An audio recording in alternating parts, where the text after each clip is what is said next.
Good afternoon, ladies and gentlemen of the press.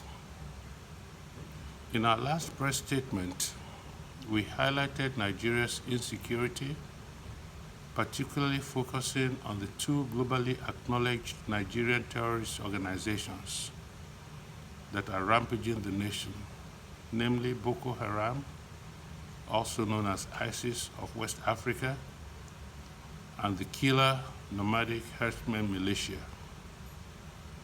Today, we draw attention to other contributing elements to Nigeria's insecurity, namely criminal impunity and some of its various forms. We particularly refer to Nigeria's liberation, asking how soon, how deep, and how far. As a preamble, we draw your attention to at least three simultaneously occurring political events which are currently capturing global attention.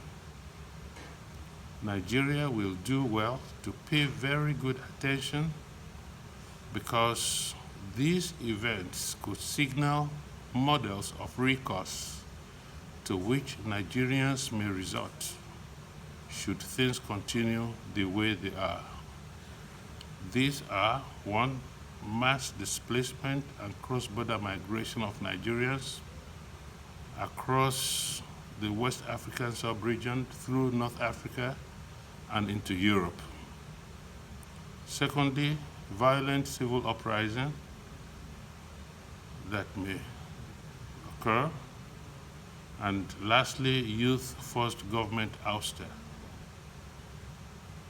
And the exemplar for the mass displacement and cross-border migration is the northern mass caravan migration of hundreds of thousands of economic migrants from the Central American countries of Honduras, Guatemala, and El Salvador across Mexico to the USA southern border. Secondly, the violent civil uprising of Venezuela, in which the Maduro regime is experiencing turbulent civil uprising by supporters of Guaido, who is believed to be the 2018 winner of the presidential election there. Thirdly, youth-forced government ouster in defiance of the high risk that they may experience to their own lives. Youths in Sudan marched against and forced the ouster of Sudan's long-term autocratic ruler, President Omar Hassan al-Bashir, with the strong demand for a totally civilian structure of authority, undergirded by a firm commitment to human rights. When the dust finally settles on Nigeria, there is no telling what may happen to Nigerians who have been complicit to the wanton extrajudicial and genocidal killings, as well as the ethnic cleansing of Nigeria's indigenous peoples, Christians, and other minorities, under whatever guise, be it religious bigotry or cattle nomadism. One thing is clear: the tolerance for fascist, oppressive, autocratic leaders and their regimes around the world is wearing thin and expiring fast. People around the world are waking up from their slumber and, with nothing more to lose, are rising up and taking their freedom into their own hands. Leaders in Nigeria and their partners in crime have in at least 7 ways continued to inflict unbearable pain and suffering on Nigeria's teeming masses, especially the youths. These 7 ways by which they inflict pain and suffering include: 1, self-assignation to atrocious official perks and emoluments. This is especially by the legislature. 2, grand theft and larceny. 3, shameless graft to pervert the principles of fairness, equity, and justice. Unscrupulous embezzlement of public funds, reckless misappropriation of funds, stupid policy misadventures, and 7th, infrastructural and human development neglect. The masses are now experiencing, like never before, high levels of economic hardship, poverty and penury, human suffering and indignity, especially under the weight of tyranny and oppression. There are rumbles of dissatisfaction and frustration with the society in general and with the government in particular. In other words, suffering and smiling, to borrow from the lyrics of Nigeria's popular late musician Fela Anikulapo Kuti. The only difference today is that no one is smiling any longer.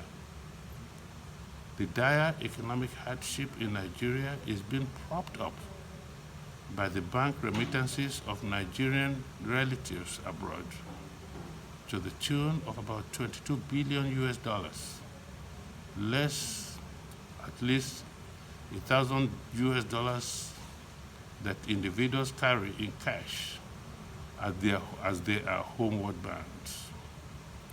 The annual bank remittances are projected to reach about 42 billion US dollars by the year 2022. Nigerians at home and abroad are economically and psychologically afflicted by this national morass. Meanwhile, taking matters into their own hands, Nigeria's impoverished and brigandine youths have resorted to the criminal and forcible redistribution of wealth on their own terms, and they are doing so with brutal impunity. They have started unleashing tsunamis of heinous crime across the land in the form of unrestrained use and abuse of hard drugs, ritualistic cultism, kidnapping for ransom, armed robbery, and vicious banditry. These unfortunate criminals, I call them unfortunate because they have been forced by the circumstances of the economic situation in Nigeria into criminality. These unfortunate criminals are neither faced nor intimidated by the Nigerian security personnel that are often sent to intercept their nefarious activities. One thing is certain: the more the have-nots become enlightened to the rambunctious, boisterous, unrestrained, irrepressible, and exuberant display of stolen wealth by Nigeria's opportunistic politicians and their cronies, the more these have-nots begin to seethe with pent-up anger against the haves. In other words, an explosive class war is about to start. Ask Nigeria's big men and they will confess. There are no more safe places for the Nigeria's affluent class, consisting of roguish political miscreants, either in the legislature or the executive arms of government, as well as their judiciary and civil service collaborators. Many politicians no longer feel safe to visit their native homes and local constituencies, but are holed up, hiding in Abuja. Moral restraints, which used to be nurtured through religious doctrines and teachings, traditional family values, and Western education no longer exist. These formerly reliable institutions have themselves fallen victims of the decadence of our society and have lost their purpose and relevance in Nigeria's crime-ridden society for them to be able to effect any meaningful redirection of the nation's ugly trajectory. In an important observation documented in a recent newspaper article by Dele Shobowale titled, and I quote, "From Begging to Banditry, Revolt of the Almajiris," end of quote. The author notes, a revolution is underway in the northern states of Nigeria. The downtrodden, consisting 99.9% of the population, hitherto docile beggars, saying rankadede to the privileged 0.1%, are sick and tired of begging. They are now demanding for their own share of the national cake to be delivered to them at gun or cutlass points. Nigeria will never be the same again. The North is now gradually sliding into the dictatorship of the beggars of the Almajiris. The acting Inspector General of Police, Alhaji Muhammad Adamu, by his own admission during the quarterly Northern Traditional Rulers Council meeting held on Tuesday, April 30th, 2019 in Kaduna, said that in the first quarter of 2019, 1,071 persons lost their lives in crime-related cases, while at least 685 persons were kidnapped across the country. Of the 1,071 persons killed, 767, making 72%, were from the North, while Northwest states topped the death list with 436, which is 41%, and North Central coming second with 250 deaths, 23%. So, my two questions are, one, will the former Northern Nigeria's British Protectorate be the crucible of Nigeria's mass revolt and implosion to usher in a new Nigerian dispensation of equity and justice-based republic anchored on regional federalism? Second question, Nigeria's liberation, how soon, how deep, and how far? So let us conclude by saying, if disaster must be avoided, Nigeria needs a completely new and responsive leadership that can boldly and transparently tackle the security challenges by undermining and annihilating the foundation of Nigeria's criminal impunity. 4 more years of Buhari's nepotistic next level is not it. Educational transformation of Nigeria's children, youths, and sundry, spirit, soul, and body is imperative.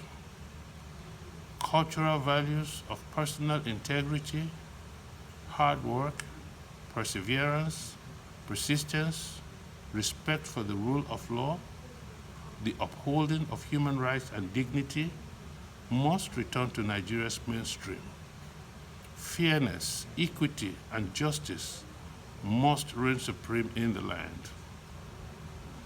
Human development indices and the physical status of national infrastructures should be used in addition to traditional economic indices of the gross domestic productivity, GDP, IGR, internally generated revenue, national income, balance of trades, labor productivity, debt profile, etc., must be used to form the basis for evaluating Nigeria's sustainable progress. Transparency in governance at all levels, federal, state, and local governments, using modern tools of social media and technology platforms should immediately be deployed to the satisfaction of every Nigerian. Then, and only then, can we begin to contemplate our freedom. Let us borrow from the lyrics of the popular patriotic song, "Let Freedom Ring" by Bill Gates, to remind us that God breathed freedom into every fiber of creation and the very soul of life. Let freedom ring wherever minds know what it means to be in chains. Let freedom ring wherever hearts know pain. Let freedoms echo through the lonely streets where prisons have no key. Yes, we can be free. Freedom can never be indefinitely repressed, nor withheld.